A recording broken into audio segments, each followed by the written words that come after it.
Hello and welcome to part 2 of this lesson on how to decipher fingerstyle tabs. Okay, if you missed part 1, click the link in the top of the description or what's playing on your screen now. It'll take you to my other guitar channel that will show you part 1 of this video. What we've covered so far in part 1 was pretty easy. Now we're going to look at a passage where the fingers don't always stay in the same place during a bar. We need to figure out what movements we make and what's the best way to play the bar. So the example we're going to use in this lesson is from the tabs of my recent lesson For All of Me by John Legend. Okay, so if you look at this notation, we'll use the same principle as we did in the previous lesson. Look at each string in order. So the first string, we don't use it. The second string, we'll see that it's fretted in the 3rd position, the 5th position, and it's fretted open throughout this whole bar.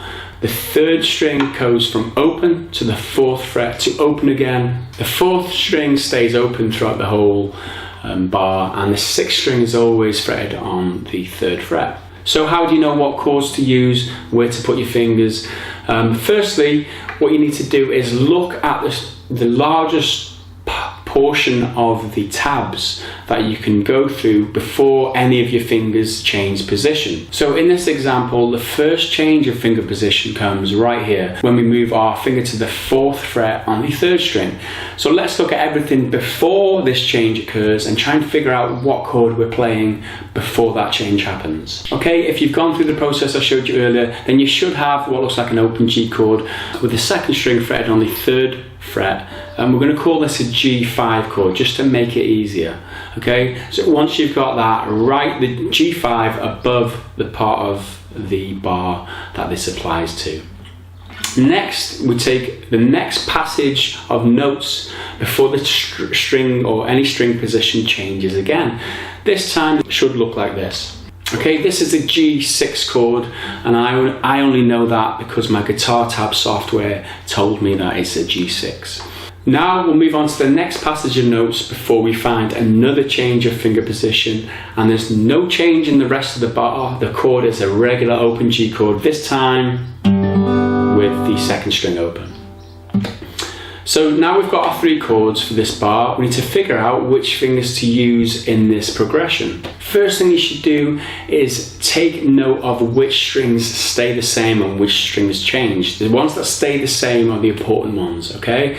In our example, we'll see that the 6th string stays on the 3rd fret and the 4th string stays open. So the next step is the hardest, and we've got to figure out if we can fret these 3 chord positions in turn without switching all of our fingers every single time. If we can keep some of our fingers in place throughout all of these chords, then it's going to be easier to play it. So in our example, the 6th string is the only one that's fretted, that stays the same. It's on the 3rd fret. So let's have a look if we can move through these 3 shapes, leaving a finger on the 3rd fret of the 6th string the whole time, okay? So firstly, I'm going to try it with my ring finger. First little finger isn't going to be practical. I'm going to try it with my ring finger to start, okay? So the first shape, G5, is there. I'm going to bring my little finger over to the 3rd fret on the 2nd string.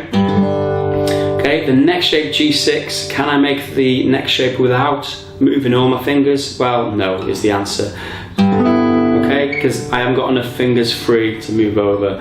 Next, I'm going to try using my middle finger on the 3rd fret of the 6th and leave that there the whole time through this progression. Ring finger or little finger, doesn't matter which, could go on the 3rd fret of the 2nd. So from there to here, the next chord, and then to open.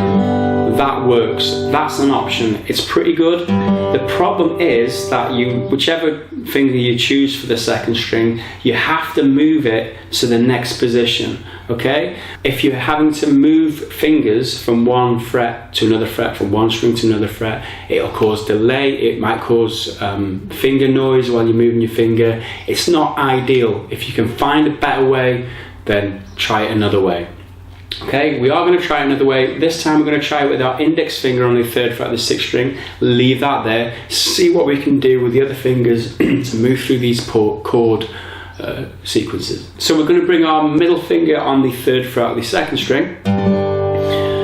For the next shape, we're going to see Well, we can bring these fingers in here without moving any of our current fingers, which is a good option. And then lastly, everything's open anyway on the second string. So this to me looks like the ideal position to have your fingers, because like I said, you're not moving any fingers that are currently fretted to another fret position. You're just bringing these two fingers in that weren't used and then removing them. So like I said, this is the best way to finger this particular bar, because there's no delay in moving one finger to another fret, and then you're going to have no sound interference either by scraping strings as you're doing it. Okay, so let's recap the stages we went through in this last part. Firstly, take the largest chunk of music that you can before any of the strings change position, and then figure out firstly what that chord is. Secondly, you repeat this step for the rest of the chord, finding which chunks of the tab stay in the same position and writing down the chord for each. Once you've got all your chords, you've got to identify if there are any common positions.